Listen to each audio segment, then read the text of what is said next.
Recebi a mensagem numa quarta-feira à tarde, durante o jantar, no Delino às 19 horas. Temos grandes notícias. Era da minha mãe, enviada no grupo da família, aquele em que geralmente sou a última a saber das coisas, sem contexto, sem mensagens adicionais, só aquilo. Mas o que me chamou a atenção não foi o lugar ou o horário, foi o tom. Aquela palavra grandes parecia proposital, como se quisessem que eu ficasse curiosa, como se quisessem que eu estivesse lá. E eu fui, por que não? Importa o quanto tudo tenha parecido distante ultimamente, eles ainda são minha família, né? Lembro de entrar no estacionamento.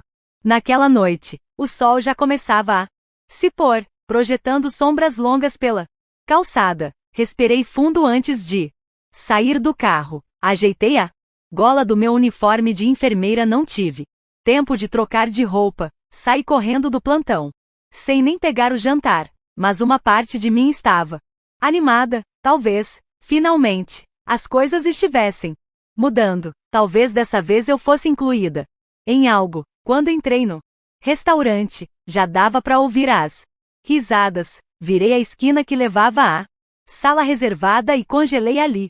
Todos estavam lá: minha mãe, Marlene, tomando vinho e sorrindo como se estivesse posando para capa de uma revista. Meu pai, Geraldi, braços cruzados, acenava com educação enquanto ouvia. Tessa, minha irmã mais nova, que estava radiante, com o cabelo recém-arrumado, maquiagem impecável, cercada por toda a atenção. Como sempre, até meu avô, Walter, estava presente, sentado na ponta da mesa, calado como sempre, mas lá. Todos estavam lá, menos eu. Ninguém tinha reservado um lugar para mim, mas isso nem foi o primeiro que notei. Meus olhos foram direto para a faixa branca enorme estendida na parede do fundo. Parabéns para nossa filha verdadeira. Em letras grandes e underline brilhantes. Aquilo me atingiu como um tapa. Fiquei parada, tentando entender. Ninguém pareceu surpreso em me ver. Ninguém se desculpou. Minha mãe levantou a taça com naturalidade e disse: "Ah, que bom que você conseguiu vir. Já começamos." Tessa me olhou de cima a baixo e soltou um sorriso irônico. Eu não tinha tido tempo de trocar de roupa. Assenti com a cabeça e forcei um sorriso. Saí tarde do trabalho. Houve um silêncio esquisito depois disso. Não constrangedor, confortável. Para eles, como se eu fosse uma convidada, não a filha. Como se aquilo não fosse para mim, de forma alguma. Um garçom apareceu e puxou uma cadeira extra na ponta da mesa. Para mim, ninguém se mexeu para abrir espaço. Sentei em silêncio, tentando me encolher o bastante para desaparecer. Foi aí que minha mãe levantou a taça de novo, dessa vez para Tessa, e disse, com um sorriso dramático e cheio de orgulho: "Nossa filha verdadeira. Finalmente temos algo para comemorar." Todos brindaram, menos eu. Olhei para a toalha de mesa, sem saber se tinha ouvido direito. Tessa riu. Ok, eu explico." Disse, como se fosse contar uma piada. Ela se inclinou, com aquele brilho nos olhos. "Fiz um daqueles testes de DNA. Acontece que não sou adotada. Na verdade, sou filha biológica deles. Mamãe e papai achavam que tinham me tido por barriga de aluguel, mas não, eu sou deles. Completamente." As pessoas aplaudiram como se fosse uma festa de revelação de bebê. Geraldi enxugou uma lágrima emocionada. Minha mãe pôs a mão no peito. Eu pisquei, tentando manter a voz firme. "Espera, o que isso significa sobre mim?" A mesa ficou em silêncio por um instante. Marlene deu de ombros, levemente. "Ah, querida, você veio do mesmo processo. Foi complicado. Éramos jovens. Acontecem erros." E todos riram, de novo. Mas dessa vez, eu só fiquei ali, de repente, congelada numa sala cheia de calor. Ninguém me convidou a entrar. Quando achei que não dava para me sentir menor, o garçom voltou. Veio direto até mim, só a mim, e entregou um envelope pequeno, lacrado. "O dono pediu para entregar isso para você", disse ele. Todo mundo na mesa virou para olhar. Olhei pro envelope. Meu nome estava escrito à mão na frente, só meu nome, e naquele momento, tudo mudou. Eu não nasci nessa família. Pelo menos não da forma como a maioria das pessoas nasce. Mas, enquanto crescia, ninguém nunca me disse nada diferente. Meus pais, Marlene e Geraldi, sempre foram distantes, mas me chamavam de filha, me deram o sobrenome deles, eu os chamava de mãe e pai. Eles me alimentaram, me vestiram, me mandaram para um colégio interno. A gente parecia, por fora, uma família americana de classe média como qualquer outra. Mas dentro de casa, sempre parecia que faltava algo que eu nunca consegui nomear em voz alta. Tessa, minha irmã mais nova, era tudo que eles sempre quiseram. Desde o momento em que ela começou a andar, ela era o centro de todas as conversas, de todos os feriados, de todos os porta-retratos na parede. Ela era a garota de ouro, cachinhos loiros, sorriso de concurso, notas altas com metade do esforço. E eu era a que lembrava de tirar o lixo, a que sentava no banco de trás nas viagens pra Tessa, ficar com a janela, a que sempre fazia o próprio bolo de aniversário porque a mãe não teve tempo. Não me lembro da última vez em que qualquer uma delas me disse que tinha orgulho de mim, nem quando entrei na faculdade de enfermagem, nem quando fiquei 36 horas acordada na crise da Covid, nem mesmo quando quitei meus empréstimos estudantis, trabalhando dobrado todo fim de semana. Mas eu nunca reclamei, achava que talvez era assim mesmo que as famílias funcionavam. Talvez amor não fosse sempre sobre abraços ou elogios. Talvez ser a responsável significasse que você nunca estava no centro das atenções. E mesmo com todas as rachaduras, eu continuava por perto, ligava nos aniversários, oferecia carona pro aeroporto, aparecia no Natal, com presentes mesmo quando ninguém lembrava de me dar um. Nunca perdi um convite para jantar, porque no fundo eu ainda esperava que dessa vez fosse diferente. Foi por isso que, quando chegou a mensagem no grupo sobre o jantar no Delinos, eu disse a mim mesma: talvez, finalmente eles fossem me enxergar. Talvez a grande notícia fosse algo que todos nós pudéssemos compartilhar. Talvez só talvez eu, finalmente fosse parte da celebração. Não só uma espectadora. Eu estava exausta naquele dia. Física e emocionalmente. 12 horas no hospital. 2 códigos chamados. Paciente que eu não consegui salvar. Mas eu não cancelei. Não queria ser a que desistia. Já tinha me acostumado a ser a que aparece, mesmo quando dói. Lembro de passar um batom no espelho do carro, tentando me recompor. Disse a mim mesma: não pensa demais. Entra. Sorri, talvez, desta vez, seja diferente. Mas nada no mundo poderia ter me preparado para aquele momento. Aquela faixa com a frase parabéns à nossa filha não era só uma comemoração, era uma declaração, uma linha traçada com glitter entre quem pertence e quem não pertence. E o jeito como eles me olharam quando perguntei: o que isso significa sobre mim? Como se eu fosse a única ali, tornando tudo desconfortável. Como se eu estivesse exagerando numa piada que, para eles, era inofensiva. Dizia tudo o que eu precisava saber. Mesmo assim, eu não fui embora, não de imediato.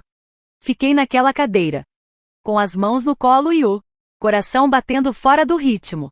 Esperei. Esperei que alguém, qualquer um, notasse a dor no meu rosto. Perguntasse se eu estava bem.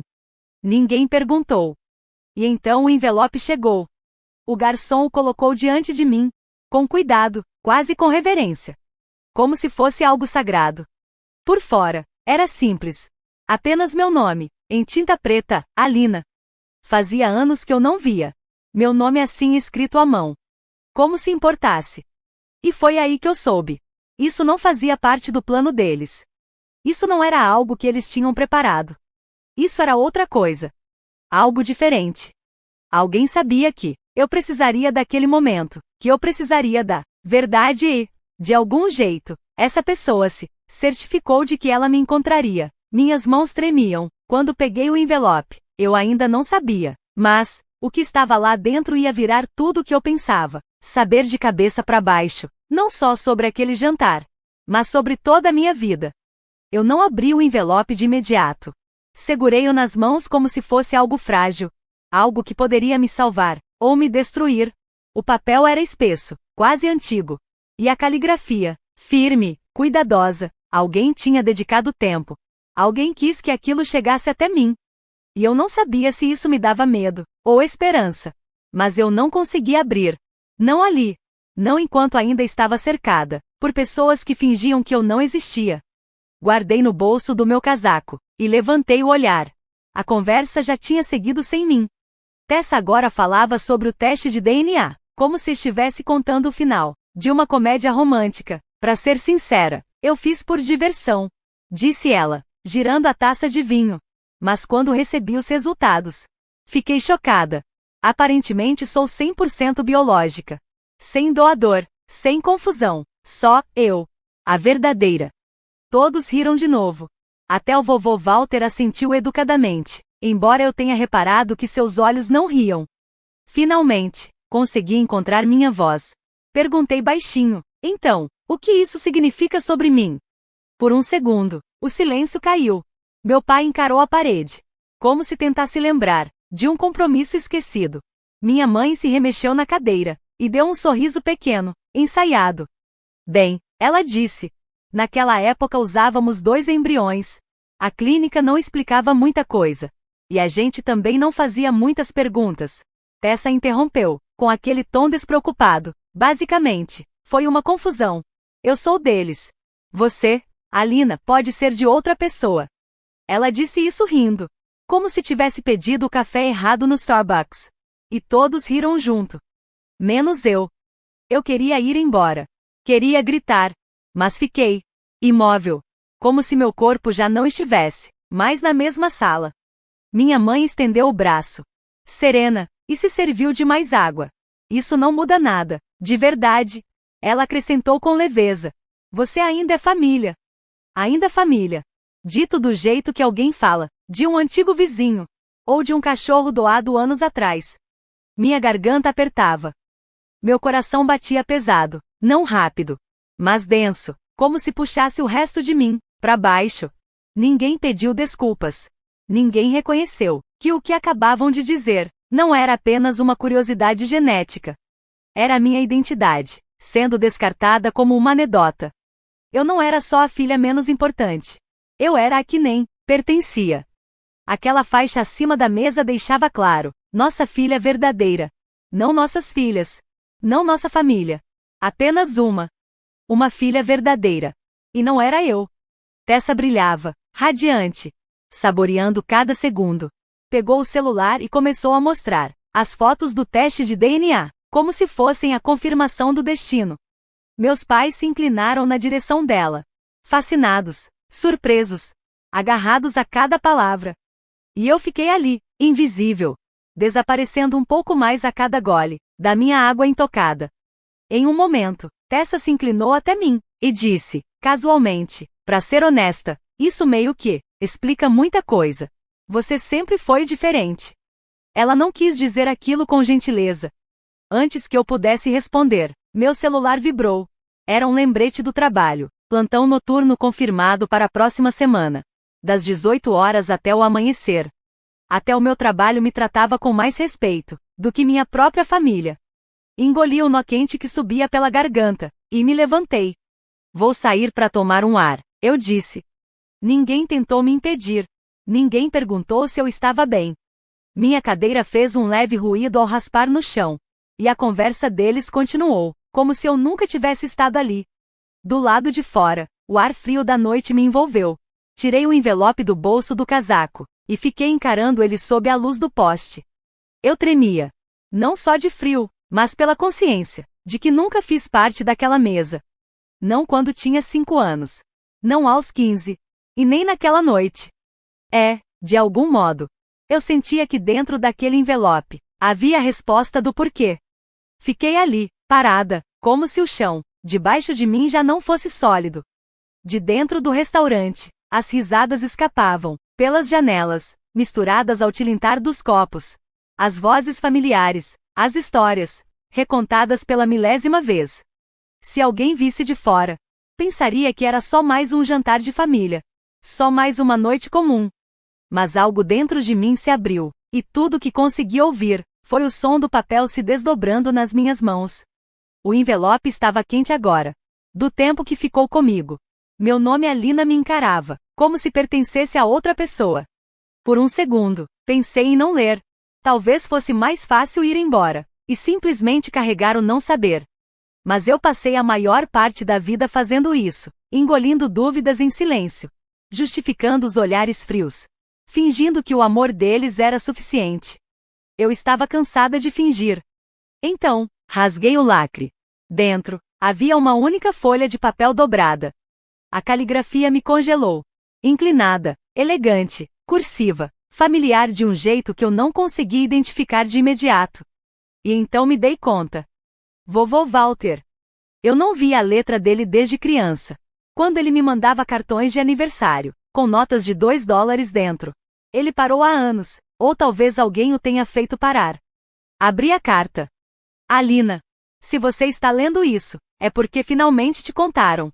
Ou talvez só tenham dito bastante para te machucar, não o suficiente para explicar. Esperei anos por esse momento. Há algo que eu precisava te dizer, há muito tempo, mas me pediram para não contar, e eu mantive essa promessa. Até agora. Eu mal conseguia respirar. Você nunca deveria ter acabado com eles. Sua mãe e sua verdadeira mãe era a melhor amiga da minha filha. O nome dela era Camila Cardinus. Ela era forte, corajosa, gentil. Ela te queria mais do que tudo. Mas ela morreu num acidente de carro quando você ainda era um bebê. Ninguém fala mais sobre ela. Eles enterraram a memória dela para proteger a si mesmos. Não a você. Meus joelhos fraquejaram. Sentei num banco de pedra, perto da calçada, com a carta tremendo nas minhas mãos. Camila. Minha mãe tinha um nome. Um nome que eu nunca tinha escutado. Um nome que eles nunca pronunciaram, desde o acidente. Marlene foi quem entrou. Ela se ofereceu para te acolher. Disse que era a única forma de te manter segura e cuidada. Na época, eu acreditei nela. Ela era minha filha, eu queria confiar. Mas a verdade é que ela não te levou por amor. Ela te levou por culpa. E por orgulho. Ela não queria criar o filho da melhor amiga. Ela queria apagar a amiga. Eu tentei, Alina. Tentei te manter por perto. Mas Marlene não queria que eu me envolvesse. Ela dizia que eu confundia as coisas. Que o melhor para você seria simplesmente seguir em frente. Lembrei de como o vovô Walter me puxava de lado nas reuniões de família, e sussurrava coisas como: você é mais forte do que eles pensam. Ou você enxerga com clareza, igual sua mãe. Eu achava que ele estava falando da Marlene. Agora eu sabia que não era. Ele guardou as coisas da Camila, cartas, diários, fotos. Havia uma em especial, ela te segurando no hospital, sorrindo como se fosse a mulher mais sortuda do mundo. E ela era. Você era o milagre dela. Você ainda é. Venha me ver esta noite. Ainda estou aqui. Eu vou te contar tudo. Com amor, vovô Walter. Com amor, vovô Walter. A carta escorregou dos meus dedos e pousou suavemente no meu colo, como se tivesse entregue o peso final.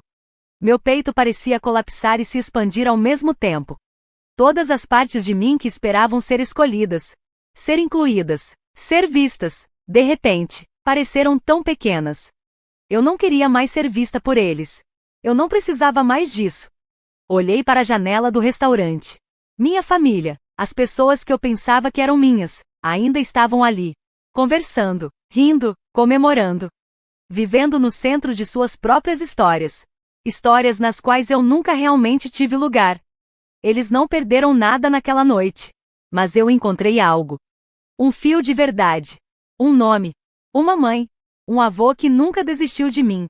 Uma família que eu nunca soube que existia, mas que talvez, só talvez, pudesse ter me amado do jeito que eu sempre desejei. Dessa vez, eu me levantei. Sem hesitar. Fui direto para o meu carro. As mãos firmes no volante. Não me despedi. Não devia nada a eles. Tiveram 30 anos para me contar a verdade. Escolheram o silêncio. Mas alguém escolheu o amor. E ele estava me esperando. O caminho até a casa do vovô Walter parecia mais longo do que era. Só 15 minutos desde o restaurante. Mas cada sinal vermelho parecia durar uma eternidade. Meus dedos seguravam o volante com mais força do que o necessário. Meus pensamentos corriam mais rápido que meu coração. Eu tremia. Não de medo, mas de algo que eu nunca tinha sentido antes, a força da verdade se aproximando. Eu não sabia o que ia encontrar lá. Só sabia que eu precisava ir. Quando entrei na garagem, a luz da varanda já estava acesa. Ele estava lá, sentado no balanço da frente. Exatamente como quando eu era criança. Naquela época, eu me sentava ao lado dele e fazia perguntas sobre tudo. Sempre achei que ele era o único adulto que realmente me ouvia. Agora eu entendia o porquê. Ele se levantou devagar quando me viu. Sem dizer nada, só abriu os braços. E eu caminhei até ele, como quem finalmente volta para casa. Ele me abraçou por mais tempo do que eu esperava, mais do que qualquer um tinha feito em anos. Quando se afastou, os olhos estavam úmidos, mas a voz era firme. Sinto muito que você tenha descoberto assim. Assenti, sem conseguir falar. Ele me levou para dentro. Tudo cheirava a cedro e a lembranças antigas. A sala não tinha mudado em décadas, os mesmos cobertores de crochê, o mesmo abajur vintage com a cúpula torta. Mas agora parecia diferente. Como se, de algum modo, aquilo tudo fosse meu também. Na mesinha de centro, havia uma caixinha de madeira. Ele a abriu com cuidado, quase com reverência. Dentro, havia cartas, empilhadas com delicadeza, todas com a mesma caligrafia. Algumas endereçadas a mim, outras, nunca enviadas. Sua mãe escreveu essas durante a gravidez. Ele disse, e algumas cartas foram escritas depois que você nasceu. Ela costumava dizer que podia sentir seu coração batendo, antes mesmo de você mexer. Ela falava com você todos os dias. Ela te amava com uma intensidade feroz, Alina. Ele me entregou uma fotografia. Era um quarto de hospital. Uma mulher jovem, de olhos castanhos profundos, e longos cabelos escuros, embalava um recém-nascido. Seu rosto era suave. Brilhava de alegria. Essa é a Camila, ele disse. O quarto ao meu redor pareceu se desfocar. Eu nunca tinha visto antes, mas eu a reconhecia.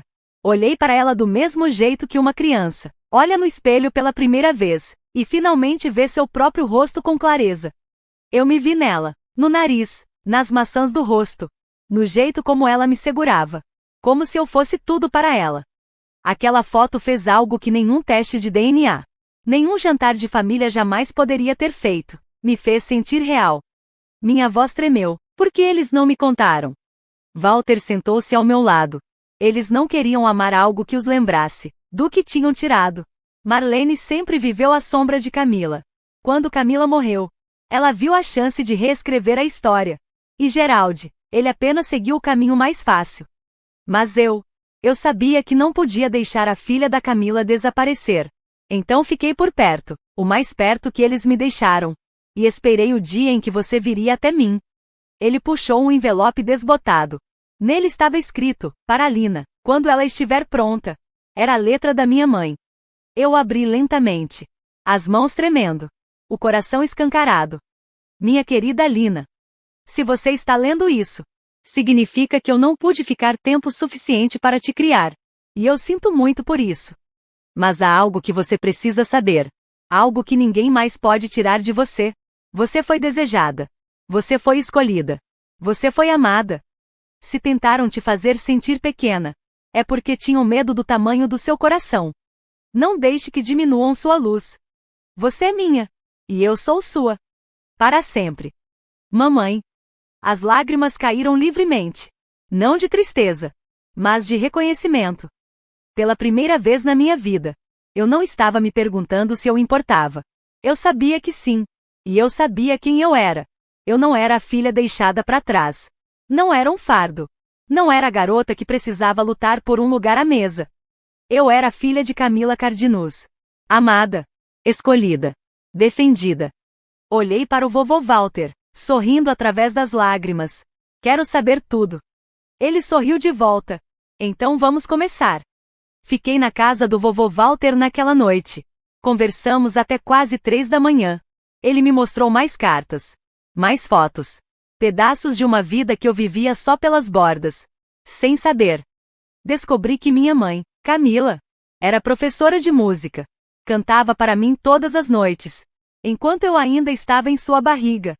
Nos seus diários, ela me chamava de Lena Bug. Ela planejou me criar sozinha. Estava assustada, mas orgulhosa, corajosa. Cada frase que eu lia parecia oxigênio, depois de anos respirando por um canudo. Na manhã seguinte, eu tomei uma decisão. Eu não voltaria para aquela casa. Não para os sorrisos forçados de Marlene. Não para o distanciamento polido de Geraldi. Não para o tom zombeteiro de Tessa. Não para aquela mesa onde o amor vinha com condições. Eu não estava com raiva. Não mais. Estava cansada. Cansada de esperar que eles mudassem. Cansada de tentar caber num espaço que nunca foi feito para mim. Em vez disso, eu me escolhi. Alguns dias depois, entrei com o pedido legal para mudar meu nome, Alina Cardinus. A primeira vez que eu disse isso em voz alta no tribunal, algo se assentou dentro de mim, como uma peça de quebra-cabeça, finalmente se encaixando. Meu nome verdadeiro. O nome da minha mãe. A minha verdade. Me mudei, temporariamente, para o quarto de hóspedes do vovô Walter. As paredes estão cobertas com fotos da Camila e de seus alunos. Seu violino ainda pendurado na porta. Peguei algumas de suas partituras. Canções de ninar suaves. Toco em um teclado que comprei para casa. A música parece uma língua que temos falado, através do tempo. E no meio de tudo isso, continuei trabalhando. A enfermagem não para, nem quando seu mundo desmorona, e depois se reconstrói. Mas agora, eu trabalho de um jeito diferente. Sorrio mais. Escuto com mais atenção. Comecei a orientar novos alunos. Carrego uma foto da Camila no meu porta-crachá, não porque preciso que os outros a vejam, mas porque, finalmente, eu quero vê-la comigo. Não falo mais com Marlene ou Geraldi. Não por raiva, mas por respeito próprio. Tessa mandou algumas mensagens.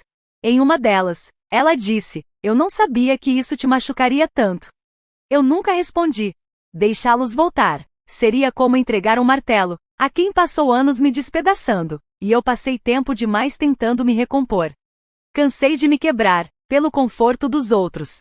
O que aprendi é que família não é só onde você nasce, é onde você constrói. É quem permanece quando todo o resto desmorona. É quem diz a verdade, mesmo quando é difícil. É quem deixa a luz acesa e espera você voltar para casa, mesmo quando o mundo esqueceu que você existe. Passei tanto tempo achando que eu não era ninguém, mas fui o milagre de alguém. Fui amada por uma mãe que nunca me viu crescer, mas me deu tudo o que pôde enquanto pôde. Fui protegida por um avô que esperou décadas para me devolver a minha própria história. E eu finalmente, aprendi a me amar com a mesma energia feroz e incondicional. Então, aqui está o que eu diria a qualquer pessoa que já se sentiu como um estranho dentro da própria família. Você não é o problema. Você não é menos só porque eles não souberam enxergar o seu valor. Você não é definido pelos que falharam em te amar do jeito certo. Você tem permissão para ir embora. E quando você vai, quando escolhe a verdade ao invés da performance, o amor ao invés do legado, você não perde uma família. Você encontra a sua. Se essa história tocou seu coração, curta, compartilhe, inscreva-se. E se você já teve que se reconstruir do zero, me conta nos comentários qual verdade te colocou de pé.